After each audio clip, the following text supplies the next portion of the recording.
Welcome to leg 6 of the Amazing Readathon. It is the third week, it is the second half of the month, and we have just come off of Face Off Weekend. I had a really great time during Face Off Weekend, but it was really busy, and things show no sign of slowing down because we are leaving the wall and we are going to Six of Crows and Ketterdam.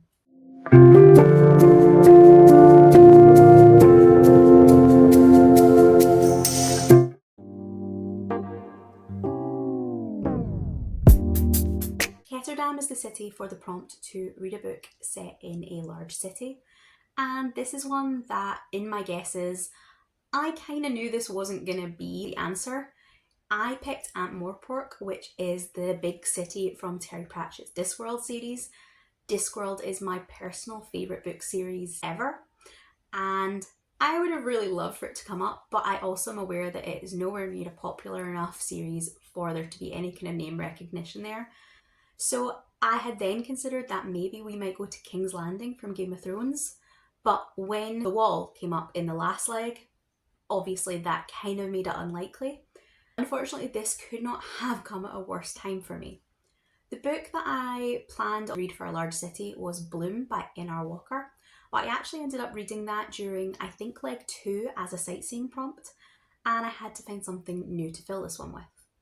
Now that I'm not travelling anymore and I'm back home, I decided it would make sense to try and read some of the bigger books for my leg prompts where we're getting the points per page, and some of my shorter books for the sightseeing prompts where the page count doesn't matter. So I was overly ambitious and overly confident, I think, on this one. And when I decided what to put in place of Bloom, I picked The Hands of the Emperor by Victoria Goddard. I actually do have this as a hardback, but I am not going to hold it up to you because it will hurt my wrist. This is a book that is described as being more Goblin Emperor than The Goblin Emperor, and The Goblin Emperor is my all-time favourite standalone book. So I have very high hopes for this book.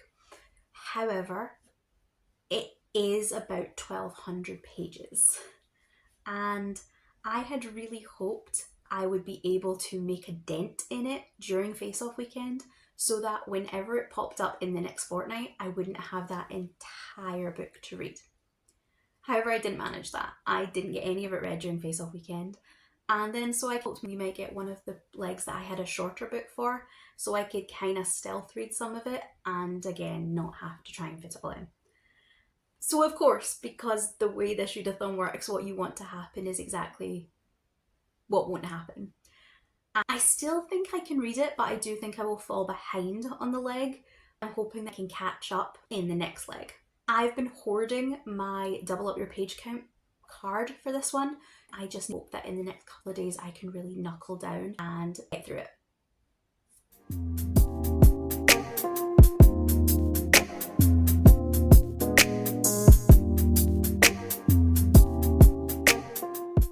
I finally made it to the wall, and I have to say this is the leg that I have most thought I wouldn't make in time. Wow. The book is about 1,200 pages, and quite honestly, I could have seen myself putting it off forever. Because every month I would have thought that was an awful lot of pages to put into one book, and I'd had some reading challenge or prompt or goal of my own, and that would always just felt like such a roadblock. But for this particular readathon, for the leg challenges, I knew that you were getting the benefit of having a high page count, and then add to that the Millennium Falcon card we were given, which doubles our page count. And it just felt like a really good choice to try and read, this chunky book now. I also think that my actual reading experience of the book was, oddly enough, helped by the time constraint. This book on Goodreads has been described as The Goblin Emperor, but more Goblin Emperor A. And since The Goblin Emperor is my all-time favourite book, I had really high hopes. But I was aware that The Goblin Emperor, very much by people who are not as keen on it as I am, it is thought to have kind of no plot, it's meandering, it just deals with the kind of day-to-day life of Maya running his kingdom. So this is pitched as even more that, and that's a completely accurate description. There's no plot at all to this book. It is entirely character driven. It's essentially just a series of events meandering across a couple of years out of Kip's life. And the beginning is so densely packed with fantasy style names and settings and fantasy political world building titles and dynamics that if I'd had my time to myself, I probably would have reread the first chapter 4 or 5 times and never really moved past that. Whereas because I knew I was under time pressure, I accepted that I might not understand everything right away and I just had to keep pushing through. And honestly, I really think that worked for me because by the end of the book, obviously I did understand those names and titles and relationships. But I think I'm going to enjoy the book even more on a reread because I'll appreciate that stuff right from the beginning. And I do intend on rereading the book. I had a look on the author's website. There is a sequel, and she has plans for there to be audiobooks at some point kind of this year or next year. Hands of the Emperor is a little bit hard to explain, but bear with me.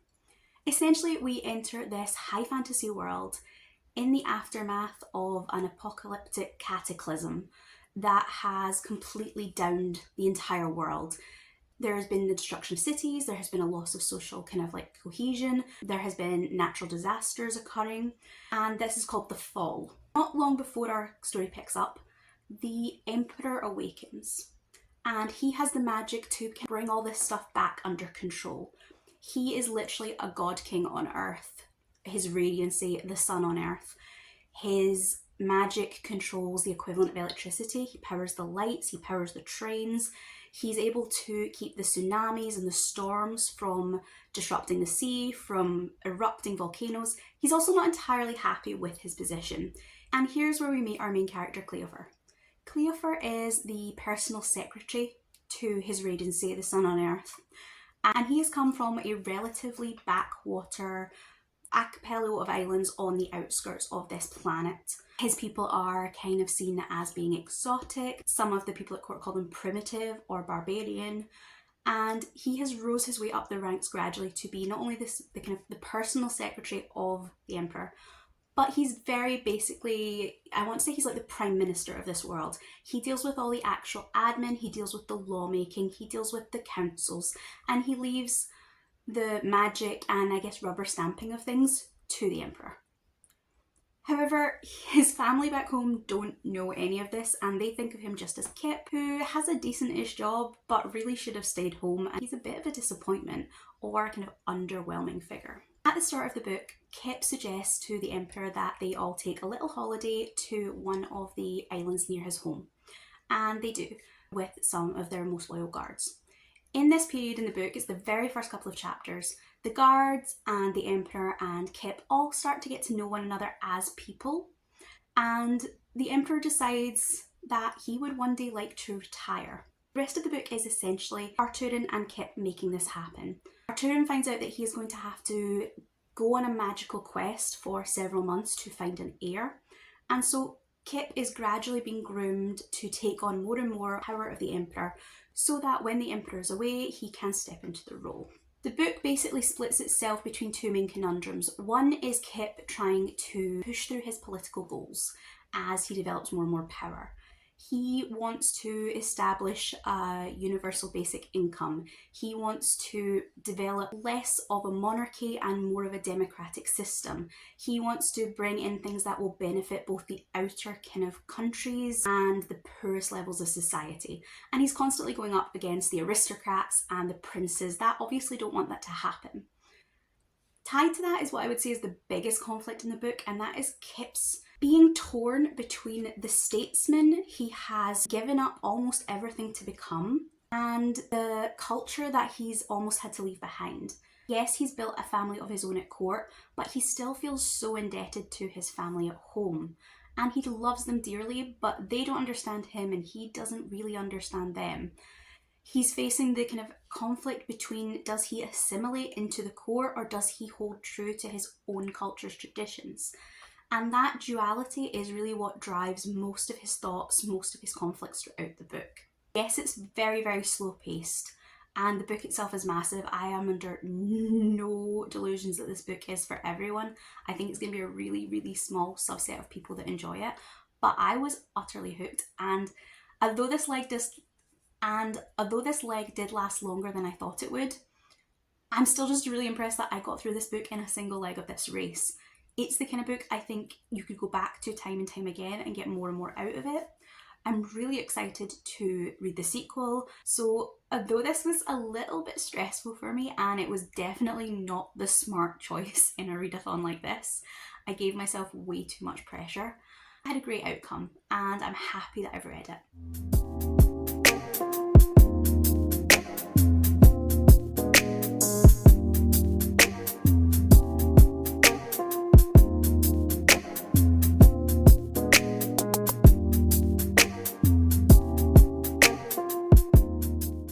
I thought that the Celestial Word prompt was a shoo-in for Asgard, what with Bree's unofficial nickname during the readathon being Loki.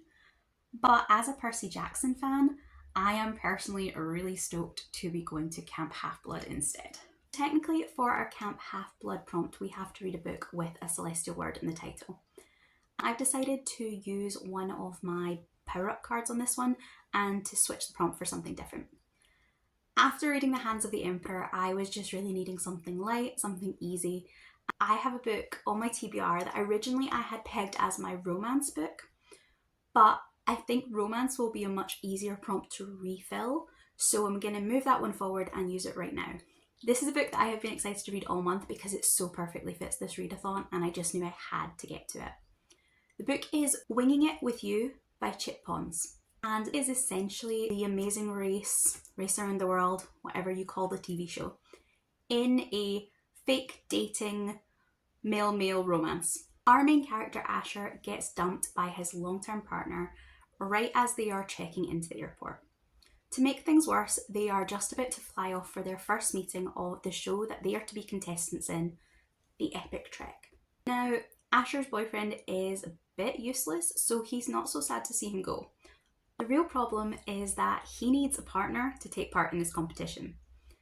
Enter our love interest Theo, a pilot that has just been grounded for overworking and overgoing his flight hours. The two strike up a really quick rapport and Theo agrees to pretend to be in a romantic relationship with Asher so that they can compete in the race and potentially win $1 million prize. The race itself is a little bit like The Amazing Race, meets some of the trials and games that we might see on Survivor or on I'm a Celebrity, Get Me Out of Here. This was a really light, really quick, really easy read, and that was exactly what I needed at this moment after my big political fantasy. The romance was really sweet and the characters definitely had a lot of chemistry with each other. There was a really nice dynamic between Asher and Theo straight away. It does feel quite insta-lovey, and I don't know that their relationship felt like it had the kind of depth I'm really looking for when I read a romance. But to be fair, the whole concept of the book is that they've known each other for a couple of weeks at most. What we do get is a lot of fun, and I do genuinely believe that these characters are attracted to each other, they like each other as people. I just didn't think you got that really drawn out build up of romantic tension because it doesn't fit the narrative. However, the book more than makes up for it with that globetrotting aspect. We get to see the characters do some really crazy challenges, but we also get to see some really gorgeous locations alongside them. And the spice is just enough to break up some of the travelogue, and we get a lot of our actual character development through those moments with the two of them together, building their relationship. It's funny and it's steamy and it's a perfect summer or holiday read. I really think I'm going to be looking out for Chip Pond's romances in the future. Camp Halfblood ended up being quite a short leg, so I didn't get as much sightseeing done as I wanted, but I am pretty happy with what I did do. The first book that I read was Gellert's New Job. This was another of my short stories from Johannes T. Evans. I bought, I think, 20 of this author's short stories not that long ago, and they have been really useful for filling in some sightseeing and some face-off prompts for this readathon. And I'm hoping that just by happenstance, it's going to help me hit that 5 short stories prompt on the Our Fantasy Bingo Square. That's the bingo square prompt that I'm most likely to struggle with, but because I want to use my one swap out a prompt somewhere else, it would be really nice if I could find 5 short stories to fill the board. There were plenty in that batch that were fantasies, and now it's just a case of getting through them at my own pace. The other two books that I read for sightseeing were Heartstopper, Volume 5. This is the most recently released book in the Heartstopper series, and I've actually read all 5 of them in the last month or so for various prompts and challenges. This one I had to get out of my library, but I did enjoy it as much as the other ones. I do feel like the series is starting to hit a kind of natural conclusion point, so I'm quite happy with the fact that Volume 6, whenever it comes out, is going to be the last in the series. I think I said for one of the others that I have been really impressed retroactively with how good the Netflix adaptation was. Usually I am 100% the person that will read a book before I'll watch the adaptation, but I think with this one, actually watching the Heartstopper TV series first and then coming in and reading the graphic novels was a great way to do it. I'm really looking forward to both Volume 6 and the final season movie. After I read Volume 5, I picked up the short story Nick and Charlie. This one is set about a year and a half after the events of Volume 5, and it looks at some of the threads that were dropped in Volume 5. In that last volume, we had Nick applying to universities and eventually picking one that was further away than he had originally anticipated. And then Nick and Charlie is getting to the point where Nick is about to leave for university and Charlie is feeling like he's going to be left behind, and the conflict that creates between the two of them. This series has been so good because it's so stress-free, it's very cozy, it's very comforting. You know that no matter what happens, there's not going to be any disastrous, angst-filled moments. Even in the harder hitting moments in the books, which there have been some tough topics tackled, it's always been in a very uplifting way and it always ends on a hopeful note. So for leg 8, and to read a book that has low ratings but you think that you will enjoy, we've reached Sivrinaj from The Serpent and the Wings of Night. This one actually was one I did put on my game board. I DNF'd The Serpent and the Wings of Night, so I wasn't entirely sure what it would count for, but kind of like Fourth Wing, it's been so popular that I just assumed it was going to turn up somewhere. And so I had put this as my romance square, which does mean, of course, that my romance square has to be wrong now. And we can see the downward trajectory of my graces this month. But even though I do have to mark this as red, I feel like I still won because I included this book in my choices when it's not one that I would have picked at all. So here we are in Sivrinaj, and the book I've picked for this is, I think for the first time this month, actually the book that I put on my TBR for this prompt. And that is The Prince's Heart by Ben Kaplan. Now this does have a genuinely low rating. On Goodreads I think it's about 3.02 and over on Storygraph it's like 2.97. And I do think it's an unfair rating. Right up front, I'm gonna be honest, I didn't adore the book, and I'm not saying it doesn't deserve somewhere between a 3 and a 3.5 as an objective rating, but I also think that some of the lower comments were really trashing it in a way that it doesn't deserve. The book itself does have a couple of issues. It's pitched as a slow burn romantasy with an arranged marriage and lots of political conflict, I guess. The first thing that I had a problem with, and I think from skimming the comments, the biggest problem the book really faced was a failure in expectations and setup. By that I mean that for me personally, the comp titles on this were what drew me to it. It is pitched as Red, White and Royal Blue meets the Goblin Emperor. And if you've been here any time at all, you've probably heard me say that The Goblin Emperor is my favourite book of all time. So when this came up as a comp title, I was immediately hooked. It's the perfect book to comp me to, but also it's not such a popular book that I often see it come up as a comp title, so it really intrigued me. The problem with these comp titles is that neither one is accurate. The Prince's Heart doesn't have that rompy, exciting, happy, chaos-filled vibe that Red, White and Royal Blue has. And it doesn't have anything like the level of political depth and day-to-day intrigue that the Goblin Emperor has. In fact, the only similarities I could see to Red, White and Royal Blue was that one of our characters is a prince, and the only real comparison to the Goblin Emperor was that there is a succession crisis happening. So right up front, I feel that people's expectations were probably not being met. And then when we delve a little deeper into some of the things that are in that summary, this is pitched as a slow burn.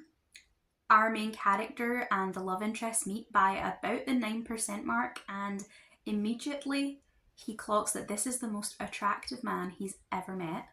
And before the quarter mark, they're already sharing I love yous. The relationship in this isn't about a slow burn. The relationship is about what happens after that and the challenges they face as they keep this relationship secret. In addition to that, another expectation issue is one that I don't know if it's fair or not, but it's more to do with the way tropes generally play out. This is listed as an arranged marriage story, and it absolutely is. The arranged marriage aspect is absolutely crucial and the main plot point that's happening throughout the story. But when you tell me a book is about an arranged marriage, I assume that our protagonist and our love interest are going to be thrown together, possibly reluctantly, possibly completely against their will, possibly with a kind of enemies to lovers angle. And over the course of the book, they're gonna come to appreciate each other. This one doesn't do that. It is an arranged marriage, but our protagonist and love interest have already met, they've already fallen in love, they desperately want to be together. The issue is that because the protagonist needs to make an alliance match, he is having to keep that one relationship secret and potentially court someone else that he's not interested in because he can't turn him down and reject that political alliance. So it completely is what it says it is. But from a romance angle, it's not what I would have expected. That's not to say that the book didn't have a couple of problems all of its own. The writing was a little lackluster. I think it read far more as a YA than as an adult book.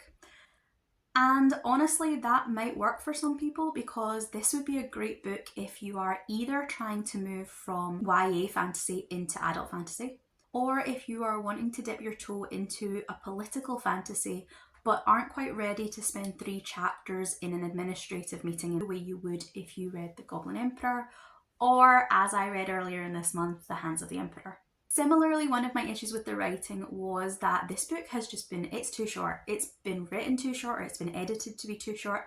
It clocks in at just slightly under 300 pages.